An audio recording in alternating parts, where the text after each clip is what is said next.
Morning guys. Discipline আর consistency না থাকলে আমাদের জীবন ভীষণভাবে এফেক্টেড হয়। তার প্রধান উদাহরণ হলো, আমরা সবাই পড়াশোনার শেষে কোনো একটা কাজ পেতে চাই, কোনো জব বা কোনো সার্ভিস একটা করতে চাই।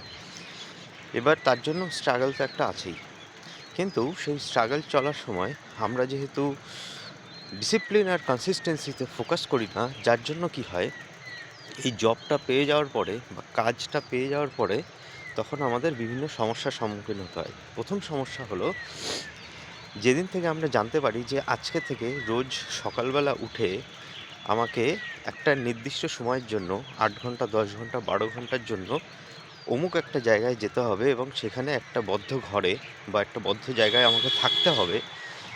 তারপরে আমার আবার সেই একই রাস্তা ধরে আবার 1 ঘন্টা বা 2 ঘন্টা, 3 ঘন্টা জার্নি করে আমাকে আবার বাড়িতে ফিরতে হবে এবং এই কাজটা আমার সারা জীবন করতে হবে। তো এখানে গিয়েই প্রথম যে প্রবলেমটা হয়, প্রথম মনে হয় নিজেকে, কোথায় আমি আটকা পড়লাম, এইখানে বোধহয় আমি জীবনে ফেঁসে গেলাম। তো এই যে প্রবলেমটা, এটা একটা অনেক বড় প্রবলেম। তো অনেকেরই, আমারও হয়েছিল যে প্রথম রীতিমতন আমার কান্না পেয়ে যেত। একটা মিম হয়তো আপনারা দেখেছেন অনেকেই, যেখানে ওই আলিয়া ভাটের একটা ছোট্ট ক্লিপ, যে মুঝে ঘর জানা হ্যায়। তো এরকম একটা সিচুয়েশান হয়ে যায় যে আমি এবার বাড়ি যেতে চাই, আমি কোথায় ফেঁসে গেলাম এটা। তো এরকম সিচুয়েশান হওয়ার কারণ হলো, এই স্টুডেন্ট লাইফে যখন আমরা যতক্ষণ স্কুলে পড়তাম ক্লাস 9-10 অবধি, ততক্ষণ ঠিক ছিল যে রোজ সকালে উঠে মোটামুটি রেডি হয়ে তারপরে স্কুলে যাওয়া, বাড়ি এসে পড়তে যাওয়া, তো এইটা ছিল। তারপরে যখন আমরা কলেজে চলে যাই, যখন আমাদের একটু ডানা গজিয়ে যায়, তখন আমরা এই কনসিস্টেন্সি আর এই যে ডিসিপ্লিন, এটা পুরোপুরি বন্ধ করে দিই, মানা যে রোজ কলেজে যেতে হবে বা পড়তে যেতে হবে, এই জিনিসটা আমরা করি না। বা অন্যান্য কোনো কাজের সঙ্গেও যুক্ত থাকি না। যেমন হয়তো কোনো একটা নিয়ম মেনে রোজ সকালে উঠে এক্সারসাইজ করা, বা কোনো শারীরচর্চা রিলেটেড কোনো কিছু একটা শেখা, কোনো মার্শাল আর্ট, যে কোনো কিছু হতে পারে। তো এরকম কোনো কিছু যেহেতু থাকে না, তো সেক্ষেত্রে কি হয়ে যায়, কোনো জায়গায় গিয়ে একটা বসে এতক্ষণ ধরে একটা জায়গায় বসে থেকে, বা যে কাজের সঙ্গে যুক্ত আছে, যে আমাকে রোজ যেতে হবে, রোজ একই কাজ করতে হবে এবং রিপিটেটিভ কাজ এই জিনিসটা, এবং হোল লাইফ ধরে করতে হবে, সেইটা গিয়ে তখন কোথায় যেন মনে হয় যে আমি তো মনে হয় গোলাম হয়ে গেছি, আমি তো বোধহয় এই আটকা পড়ে গেলাম, এই কোন আমি ফাঁদে আটকে পড়লাম, এখান থেকে আর আমি উদ্ধার পেতে পারবো না। তো এই জিনিসটা তখন গিয়ে ফিল হয়, এটা সবার ফিল হয় যখন ওই প্রথম কাজে যাওয়া স্টার্ট করে। তারপরে রেগুলার যেতে যেতে অনেকে অভ্যস্ত হয়ে যায় এবং তারপরে সেটাকেই কন্টিনিউ করতে থাকে এবং সেটার মধ্যে থেকে আনন্দ খুঁজে পায়।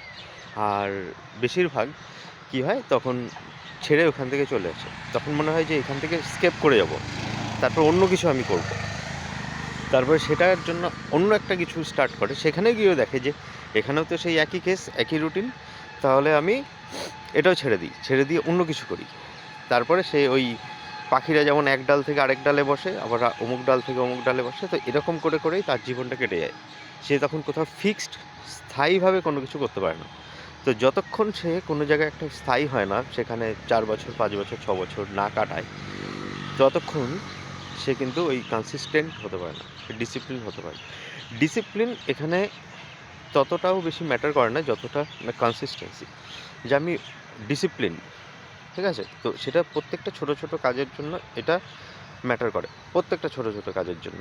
সেই সকালে ঘুম থেকে ওঠা থেকে, আমি মনে করি না যে সকালবেলা ঘুম থেকে ওঠাটা একটা কোনো ডিসিপ্লিনের মধ্যে, এরকম না। যার বড় গোল থাকে, তো তার কাছে এই ছোট জিনিস কিছু না।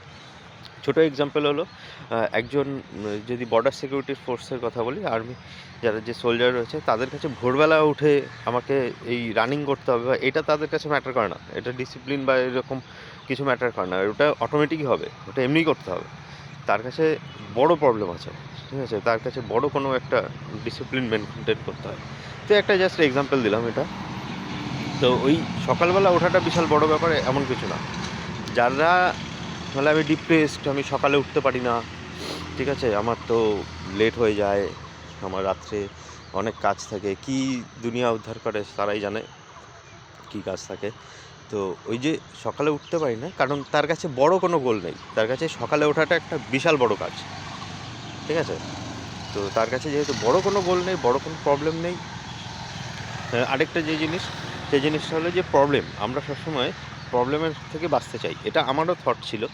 আমার মনে হতো যে সব প্রবলেম সলভ হয়ে যাক, সব প্রবলেম সলভ হয়ে যাক, তারপরে আমি ফ্রি হয়ে যাব। তো এটা যে কতটা বড় ভুল, সেটা অনেক পরে গিয়ে রিয়েলাইজ করেছি যে প্রবলেম শেষ হয়ে গেলে হবে না। প্রবলেম শেষ হয়ে গেলে না, জীবনে এই বেঁচে থাকার কোনো মানে থাকবে না, ঠিক আছে? তো এখন তাহলে কি করতে হবে? তাহলে হলো বড় প্রবলেম খুঁজে বের করতে হবে। যে এতদিন এই ছোট ছোট প্রবলেম নিয়ে আমি ভাবতাম, এই প্রবলেমকে আমি বিশাল বড় মনে করতাম। এবার থেকে আমার কাজ হবে বড় বড় প্রবলেম খুঁজে বের করা, এর থেকে বড় প্রবলেমে ফেঁসে থাকা। তারপর সেটা যখন সলভ হয়ে যাবে, তারপরে আরও বড় প্রবলেম খুঁজে বের করা। তো যার জন্য আমাদের এই যে পুরো যে লাইফ স্প্যান, সেই লাইফ স্প্যান এই প্রবলেম আসবে সলভ করো, প্রবলেম আসবে সলভ করো, এই করে করেই কেটে যাবে আমাদের এটা। তো এটাই বলার ছিল যে ডিসিপ্লিন আর কনসিস্টেন্সিটা কেন ইম্পর্টেন্ট।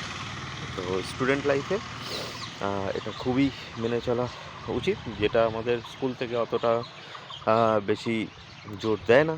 বাড়ির লোকেরা অনেক সময় এইটার প্রতি অনেকটা মানে একটু ফোকাস কমই থাকে, যার জন্য পরে গিয়ে অ্যাফেক্টেড হতে হয়। আর বিশৃঙ্খলা কনসিস্টেন্সি, এই শৃঙ্খলতা কনসিস্টেন্সি বা যেটা, তো এটা শুধুমাত্র ওই মাধ্যমিক পরীক্ষায় একটা রচনা আসতো, সেখানে লিখতে কাজে লাগতো, কিন্তু রিয়েল লাইফে কেউ কখনো সেইভাবে অ্যাপ্লাই করেনি। কিন্তু যেটা আমাদের দৈনন্দিন জীবনে সবসময় কাজে লাগে। যারা বিভিন্ন জব করছে তারা এটা খুব ভালোভাবে ফিল করতে পারে। ওকে।